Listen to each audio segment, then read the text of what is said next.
that was a bit shit.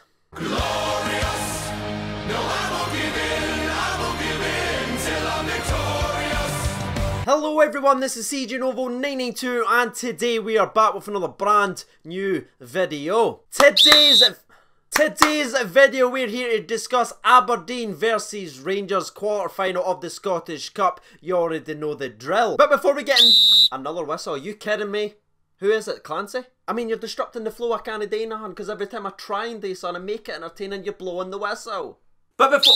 Tell you son, you can shove that whistle right up your ass. Okay, we'll just shake it off, we'll just get on with things, alright? If you're new around here and you haven't hit that subscribe button yet, please consider doing so, but let's just dive right into today's video then, shall we? 3, 2, 1. Aberdeen 1, Rangers 1. Now that was the final score. Quite a disappointing game. I think everyone was going at this one expecting fireworks, but we got was just a soggy, wet match. Pun not intended, but I'll take it. I mean, let's be fair with this one, we got away with that, especially in the first half where we were absolutely abysmal, and I mean abysmal. We couldn't even connect one or two passes together. Our usual constant performers like a Ryan Jack, Connor Golden, who's always there putting in performances, they were even off their game. That is the perfect summarisation of that first half, when our two guys that's always there doing bits just Disney perform. But it wasn't just Ryan Jack or Connor Golden, by the way, it was every single one of the team in that first half. It was dreadful. We couldn't move the ball, we couldn't seem to do nothing, and obviously we fell behind from a penalty kick. Now, I've got to be honest with you, Kevin Clancy actually got this one right. Connor Golden slides in, doesn't know Gary Mackay-Stevens running behind him, ends up clipping his legs, clear penalty kick. Sam Cosgrove once again steps up and with another penalty against Glasgow Rangers. Funny, you know seeing teams tweeting out about Aberdeen getting a penalty against Rangers, but it's fine. Sam Cosgrove steps up, smashes it into the back of the net. Very unluckily for Alan McGregor, once again diving the right way, ends up getting a hand on it, but it's not strong enough and the ball was in the back of the net. That's twice now in the last two penalties from Cosgrove. Alan McGregor's dived the right way, got something on it, but just couldn't keep the ball out. You've got to give credit, unfortunately, to Sam Cosgrove. Now obviously that put Aberdeen 1-0 up earlier on in the first half, which was a bit of a surprise to me, and I'm sure a lot of you guys watching this video, because the way we had played in the last three performances have been terrific. We've started so strongly, getting on the ball, confidence, pinging shots, pinging long passes together. There was nothing we couldn't do, but everything was just flipped in this game. It was all Rangers. We just couldn't do anything in the overall performance. I mean, the only good thing to come out of that first half was the fact that it was still only 1-0 at half-time that gave us the opportunity to get back into the game, because if you're an Aberdeen fan or anything like that, you must be extremely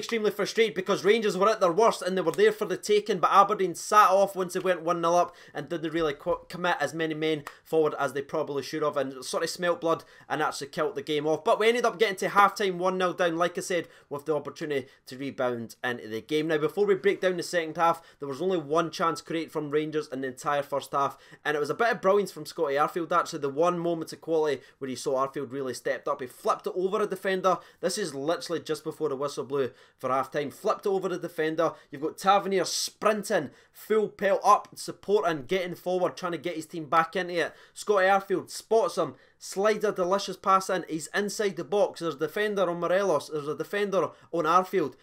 Tavernier basically has a penalty kick. The ball's there. It's free.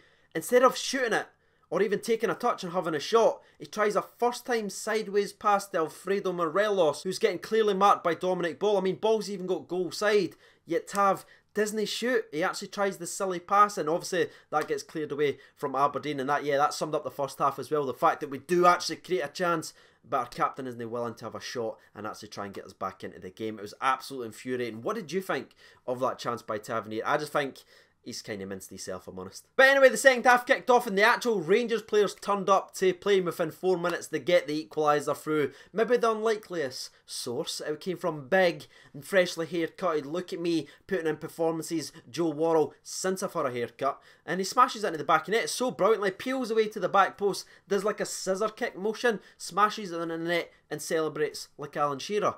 I was like, cool. Now, before we go on and break down the couple other chances that happened overall in the game, we need to speak about Joe Worrall, because he was simply fantastic in this game. Arguably better than the Old Firm performance against Celtic when we won 1-0. I think he was better because it was more about him, because like I said, Connor Golden was off his game. BB's just a passenger in the back. He just can't defend anyone cutting inside him. Worrall had a lot to deal with, and I think as the game went on, he just got better and better. Now, I know a lot of fans are kind of hit and miss with Joe Worrall, but when he put in performances like that, it's surely a hit. He was absolutely fantastic. I think highlighting just beyond the goal, there was a chance right about the 87th minute where he got a beautiful time slide challenge in after Connor Goldson allowed the ball to bounce. Sam Cosgrove brings it down and he brings in Neil McGinn, I'm sure it is. Anyway, Joe Worrall takes a beautiful slide challenge, wins the ball, flicks it away. In the 89th minute, they're putting pressure on him. He's in basically his own corner flag. He's running away. He's running towards his own goal. He chips the ball up and volleys it to the halfway line with a man charging him. Joe Worrall, the same one who was making mistakes versus Kilmarnock. What? Anyway, moving on to the next player that we're actually going to speak about is going to be Glenn Kamara. Once again, really strolled the second half especially. And even in the first half where there was not much quality, he was one at least that was willing to get the ball and try and make things happen. Yes, the passing wasn't always great in the first half, but at least he was thinking forward. And as the game went on in the second half, he really started to take hold. And like I said, it looks like he's played in that Rangers shirt for years upon years. The best moment as well was when Scotty Arfield was taken out by Shinnie. Horrible challenge. Lowe, like their player Lowe, comes up, shoves Scotty Arfield to the ground again, and I just love that Glenn Kamara was the one that spotted it, sprinted full pelt and shoved Lowe, getting in his face. Like, I honestly love that he's got that connection with the players already, that he's willing to fight for any player that's got the Rangers crest on their chest. Now we need to talk about Alan McGregor, because in the second half Aberdeen created chance after chance. I mean, Aberdeen outshot us. They had more shots on targets. They had 57% of the ball. I mean, the only attribute we actually bet Aberdeen in the game was actual corner kicks and offsides. Not the best overall stats. But Alan McGregor stepped up each and every single time. I know Sam Cosgrove had a couple of shots on target. McKenna had one within inside the 6-yard box. Beautiful reaction save from Alan McGregor. There were so many goal scrambling moments, but every time it looked like it was finally breakthrough, Alan McGregor was up, showing his concentration, and again, showing he's the ultimate big team player. Even when we're playing badly, we can always rely on an Alan McGregor, and I don't think you can really take anything away from his performance. I know he conceded the goal from the penalty, but Alan McGregor, once again, he was simply outstanding, lads. Him, Glenn Kamara, Joe Worrall really fought and gave us the opportunity to get back into the game, stay in the game, and give us a perfect opportunity to set things right in the replay at Ibrox. And normally this is the part where I break down the Rangers chances and I say, oh, we were unlucky, Joe Lewis made terrific saves. We never really tested him. Bar one beautiful move which came from a Daniel Candeias, great through ball into Ryan Kent, who was running full pelt and just sort of back heels it to Arfield, who tries the first time dink, which goes over the bar by about that. There was no real moments of quality from Rangers offensively in that second half. The defence really stepped up and kept us in the game, especially big Joe Worrall and Alan frickin' McGregor. And whenever we looked like we were able to counter-attack and create things, we were just, like, Morelos was offside, it was... Ryan Kent had an opportunity 84th minute, to counter. He had Morelos on his left, he had Daniel Candeias 3-on-2.